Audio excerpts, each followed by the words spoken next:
शिवपुर गांव की सुबह हमेशा की तरह चिड़ियों की चहचहाहट, बैलों की घंटियों और चूल्हों से उठते धुएं के साथ जाग चुकी थी। खेतों की ओर जाते किसान, आंगन संवारती औरतें और स्कूल की तैयारी करते बच्चे पूरे गांव में रौनक भर रहे थे। लेकिन गांव के आखिरी छोर पर बने मिट्टी के छोटे से घर में रहने वाली 17 साल की गौरी के लिए सुबह कभी सुहानी नहीं होती थी। उसकी आंखें सूरज निकलने से पहले ही खुल जाती, हाथों में झाड़ू, सिर पर पानी का घड़ा और दिल में अनगिनत अधूरे सपने लिए वो बिना रुके घर के सारे काम करती रहती। गौरी, कहाँ मर गई? ये आवाज उसकी सौतेली माँ कमला की थी। आ रही हूँ माँ, आ रही हूँ। बस यही रट लगा रखी है। राधिका के उठने से पहले दूध गरम कर, चाय बना, फिर कुएं से पानी भर ला। और सुन, आज कपड़े भी धोने हैं। जी माँ। गौरी ने सिर झुका लिया। न कोई बहाना, न कोई शिकायत, जैसे उसे आदत पड़ चुकी थी। वो रसोई में गई, चूल्हा जलाने लगी। तभी 15 साल की राधिका नींद से उठकर बाहर आई। अरे मेरी राजकुमारी, उठ गई। इतनी भी क्या जल्दी थी? थोड़ी देर और आराम कर लेती। राधिका मुस्कुराकर चारपाई पर बैठ गई। गौरी चुपचाप उसके सामने दूध का गिलास रख गई। राधिका ने गिलास उठाया, एक घूंट लिया और मुंह बनाते हुए बोली, माँ, दूध इतना गर्म क्यों है? बेवकूफ लड़की, तुझे इतना भी नहीं पता कि मेरी बेटी को कितना गर्म दूध देना चाहिए? माफ कर दीजिए माँ, अभी ठंडा करके आती हूँ। गौरी ने गिलास वापस उठा लिया। उसकी उंगलियां गर्म दूध से जल चुकी थीं, लेकिन उसने एक शब्द भी नहीं कहा। कमला के व्यवहार का असर धीरे धीरे राधिका पर भी पड़ चुका था। वो भी अब गौरी को अपनी बड़ी बहन नहीं, घर की नौकरानी समझने लगी थी। रामप्रसाद के मन में होता कि गौरी का पक्ष ले, लेकिन हर बार कमला की बात उन्हें चुप करा देती। कमला, गौरी भी तो तुम्हारी बेटी है, उससे ऐसा व्यवहार क्यों करती हो? अगर इतनी ही दया आती है अपनी बेटी पर, तो सारे काम तुम खुद ही कर लिया करो ना। कमला की बात सुनकर रामप्रसाद कुछ पल चुप रहे और फिर खेत की ओर निकल पड़े। उनकी चुप्पी ही गौरी की सबसे बड़ी तकलीफ बन चुकी थी। दोपहर का समय था। तेज धूप में गौरी सिर पर खाना रखकर खेत पहुंची। रामप्रसाद पसीने से भीगे हुए थे। उन्होंने बेटी को देखते ही कहा, इतनी धूप में आने की क्या जरूरत थी बेटी? मैं खुद आ जाता। अगर मैं नहीं आती तो माँ नाराज हो जाती बाबूजी। तू मुझसे नाराज तो नहीं है बेटी? गौरी ने उनकी ओर देखा। उसकी मुस्कान में दर्द छिपा हुआ था। बेटियां अपने बाबूजी से नाराज नहीं होती, बस कभी कभी चाहती हैं कि बाबूजी उनकी बात भी सुन ले। ये सुनकर रामप्रसाद की आंखें भर आईं। उन्हें पता था उनकी बेटी ने शिकायत नहीं की थी, लेकिन उसकी एक बात ने उनके दिल पर ऐसा बोझ रख दिया था जिसे वे कभी उतार नहीं पाए। गौरी जब वापस लौट रही थी, तभी रास्ते में गांव की बुजुर्ग शांति काकी मिल गई। उन्होंने गौरी के सिर पर हाथ फेरते हुए कहा, गौरी बिटिया, भगवान ने तुझे बहुत बड़ा दिल दिया है। काकी, बड़ा दिल नहीं, बस बड़ी जिम्मेदारियां दे दी हैं। एक बात याद रखना बेटी, भगवान देर करता है लेकिन अंधेर नहीं करता। रात को जब सब लोग खाना खा चुके, तब गौरी अकेली रसोई में बैठी बची हुई 2 सूखी रोटियां खा रही थी। इतने में बाहर तेज बारिश शुरू हो गई। गौरी जल्दी जल्दी सामान हटाने लगी ताकि उनमें बारिश का पानी ना भर जाए। उसी समय उसकी नजर दीवार पर टंगी एक पुरानी तस्वीर पर पड़ी। वो उसकी माँ सरला की तस्वीर थी।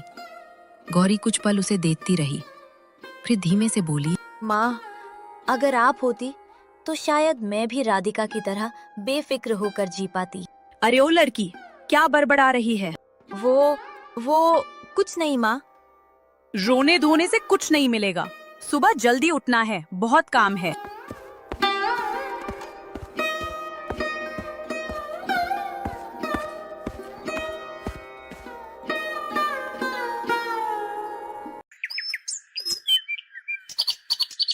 अगली सुबह भी गौरी की जिंदगी में कुछ नया नहीं था। रात भर बारिश होने की वजह से पूरा आंगन गंदा हो गया था। उसने बिना किसी को बोले झाड़ू उठाया और पूरे आंगन को साफ करने लगी। इतने में कमला बाहर आई। उसने चारों तरफ नजर दौड़ाई और बोली, सिर्फ आंगन साफ करने से काम नहीं चलेगा, पीछे की बाड़ भी साफ कर, गाय को चारा डाल और फिर कुएं से 4 घड़े पानी भर कर ला। गौरी बिना कुछ बोले काम में लग गई। कमला अंदर चली गई। राधिका अभी भी गहरी नींद में सो रही थी। कुछ देर बाद जब उसकी नींद खुली तो उसने देखा कि गौरी सिर पर पानी का घड़ा रखे आ रही है। वो मजाक उड़ाते हुए बोली, गौरी, तुम तो सच में इस घर की नौकरानी बन गई हो। गौरी ने कुछ जवाब नहीं दिया। उसे पता था कि राधिका की सोच उसकी अपनी नहीं है। वो वही बोल रही है जो उसने अपनी माँ से सीखा है। दोपहर को गांव की कुछ औरतें कमला के घर आईं। उनमें शांति काकी भी थी।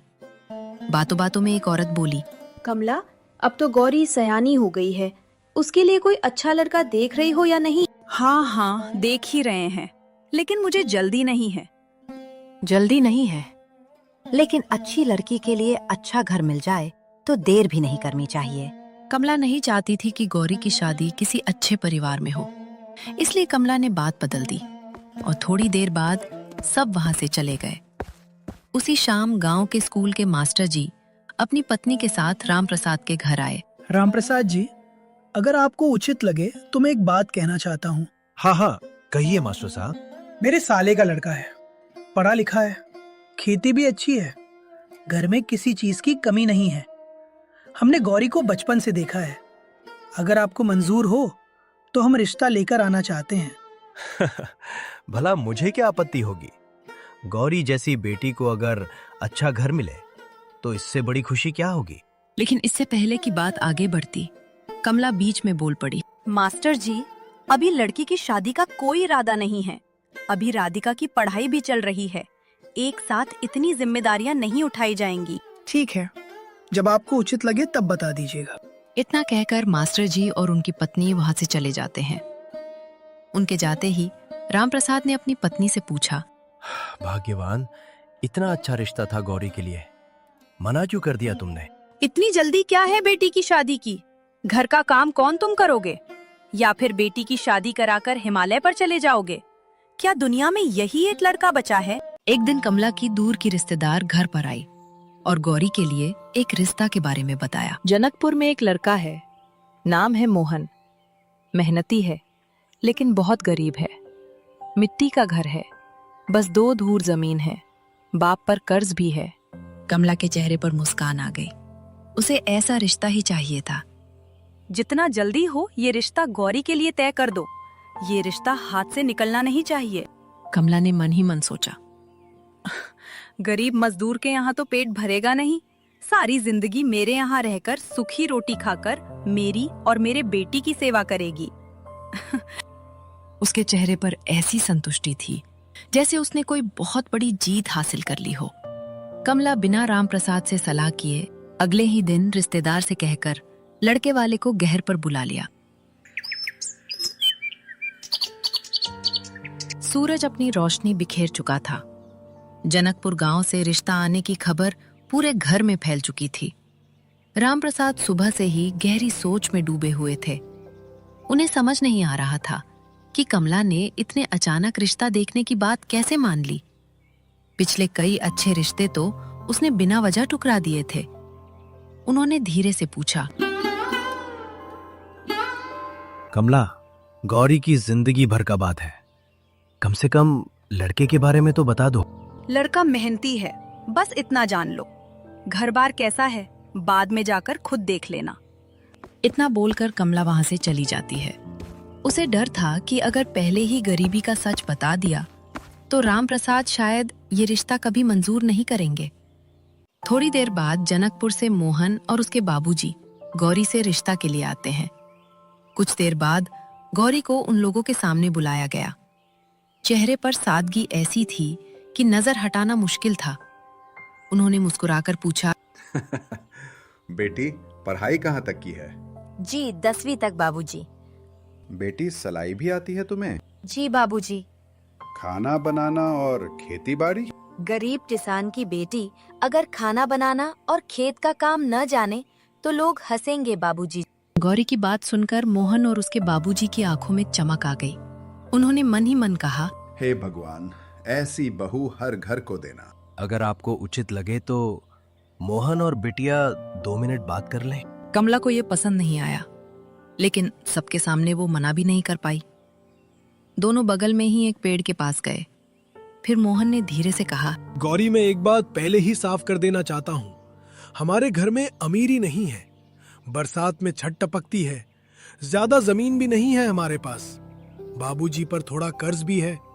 अगर तुम चाहो तो अभी मना कर सकती हैं। मोहन बाबू, तुमने अपनी गरीबी नहीं छिपाई, बल्कि पहली मुलाकात में ही मुझे सब सच सच बता दिया।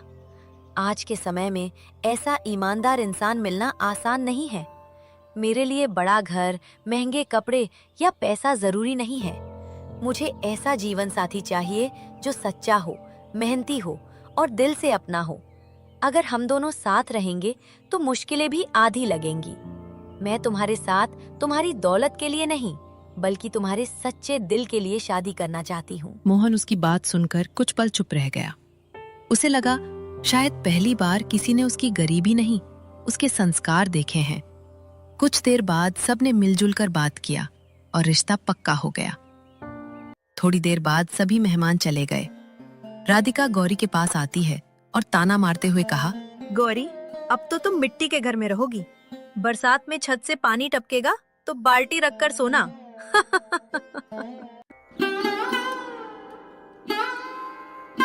राधिका, घर छोटा हो तो कोई बात नहीं, बस दिल छोटा नहीं होना चाहिए। कुछ दिनों बाद कमला ने बिल्कुल सादगी तरीके से गौरी की शादी कर दी। ना कोई सजावट, ना कोई बाजा, ना कोई ढोल, लेकिन गौरी को इस बात की खुशी थी कि उसका जीवन साथी उसे समझने वाला है। बेटी, मुझे माफ कर देना। कई बार चाहकर भी तेरे लिए खड़ा नहीं हो पाया। आपका साया मेरे सर के ऊपर है, इससे ज्यादा और मुझे क्या चाहिए बाबूजी। कमला कुछ दूर खड़ी रही। उसने गौरी को न गले लगाया, न आशीर्वाद दिया। अब वही तेरा घर है, वापस मुंह उठाकर यहाँ मत आ जाना। गौरी ने एक पल के लिए उसकी ओर देखा। दिल चाहता था कि एक बार माँ उसे सीने से लगा ले, लेकिन ये इच्छा भी उसकी बाकी अधूरी इच्छाओं की तरह अधूरी रह गई।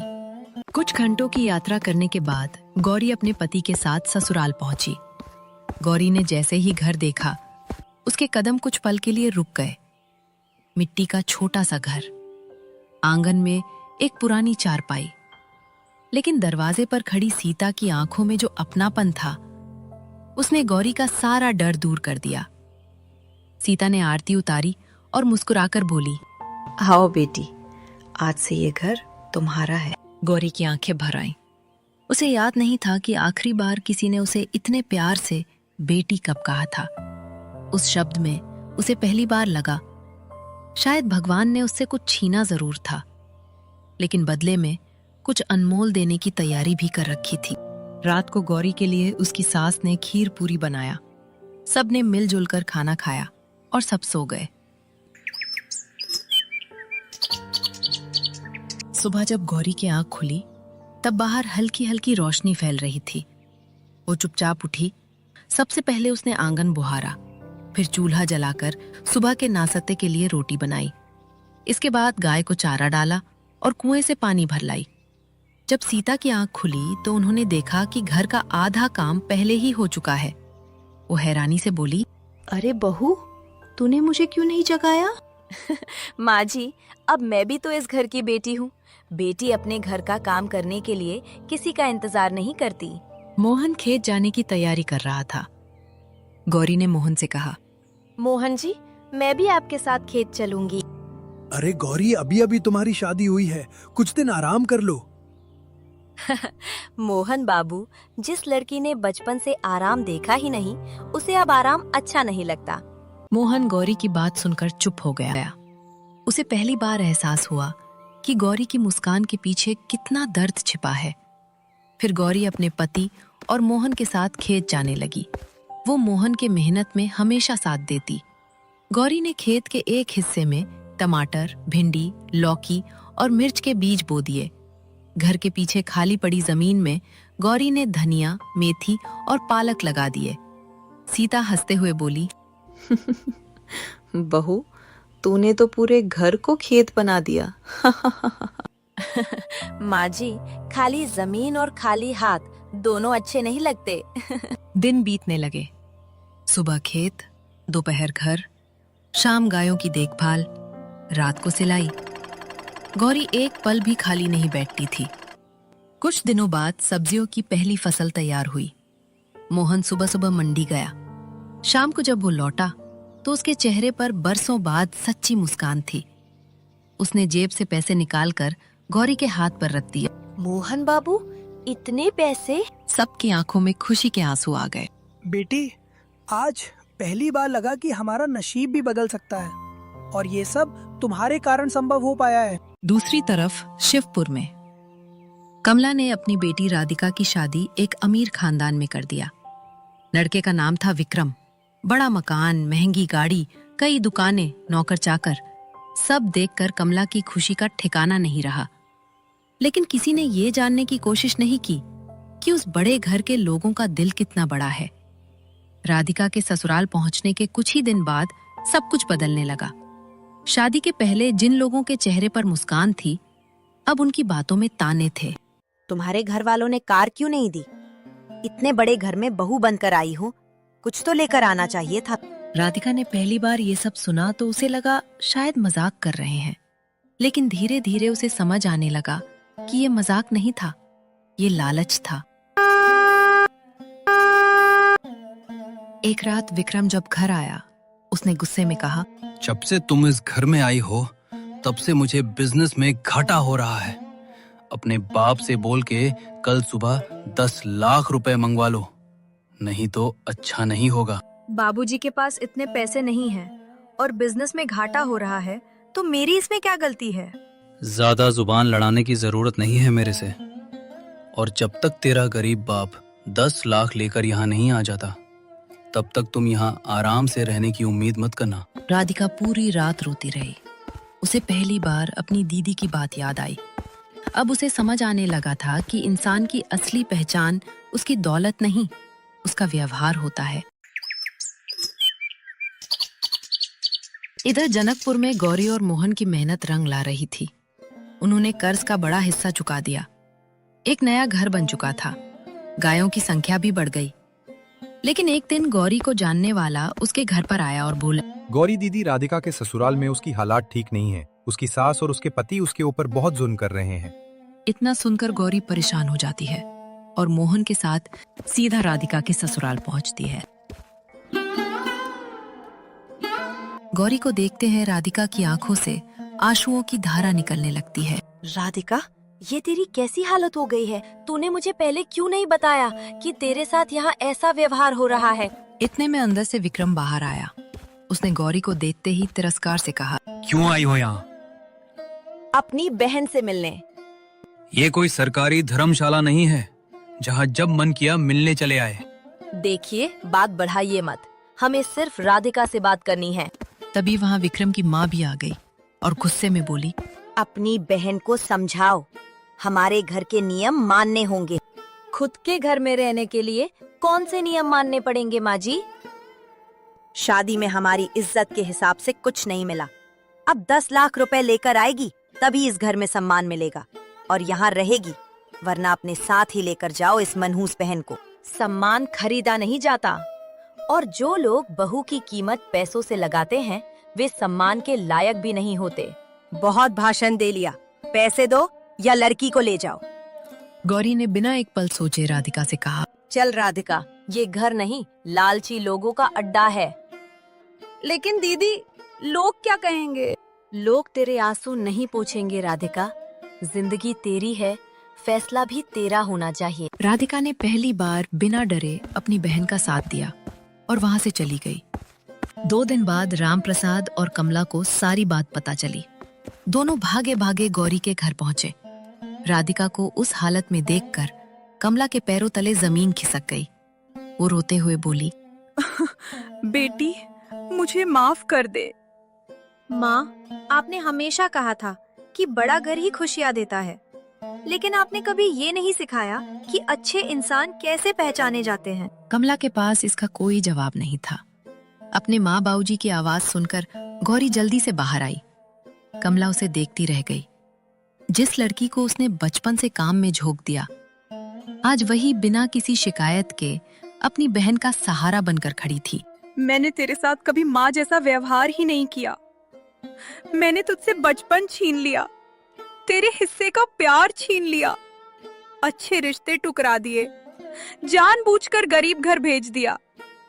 मैं सोचती थी कि तू सारी उम्र दुखी रहे। पूरे घर का माहौल भावुक हो चुका था। माँ, बीती बातें बदल नहीं सकती, लेकिन अगर आज आपको अपनी गलती का एहसास हो गया है तो यही सबसे बड़ी बात है। बेटी, तू मुझे माफ कर देगी?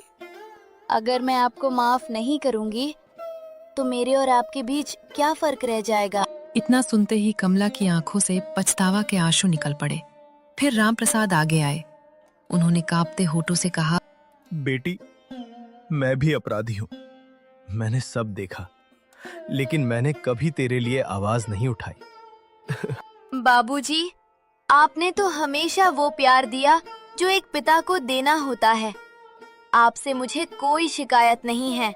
गौरी की बात सुनकर सभी भावुक हो गए। फिर कुछ देर बाद माँ बाबूजी अपने घर लौट गए। समय धीरे धीरे आगे बढ़ता गया। मोहन और गौरी ने राधिका को अपने घर में ही रखकर अपने पैरों पर खड़ा करने में मदद करने लगे। मोहन ने शहर से एक सिलाई मशीन खरीद कर दी। गौरी ने उसे सिलाई सिखाई। कुछ महीनों बाद राधिका ने गांव की लड़कियों के कपड़े सिलना शुरू कर दिया। धीरे धीरे उसकी अपनी पहचान बनने लगी। अब वो किसी पर बोझ नहीं थी। एक दिन शाम को दोनों बहनें खेत की मेड़ पर बैठी थीं। डूबते सूरज की लालिमा पूरे आसमान में फैली हुई थी। राधिका ने धीरे से कहा, दीदी, मैंने बचपन में तुम्हें बहुत दुख दिए। माँ की हर बात को सच मानती रही। मुझे माफ कर दो दीदी। तू बुरी नहीं थी राधिका, बस तुझे गलत बातें सिखाई गई थी। लेकिन इंसान वही बड़ा होता है जो अपनी गलती मानकर बदल जाए। गौरी ने आसमान की ओर देखा। उसे लगा शायद उसकी माँ सरला भी कहीं से उसे देख रही होंगी। उसकी आंखों में आंसू थे, लेकिन इस बार ये आंसू दर्द के नहीं, सुकून के थे।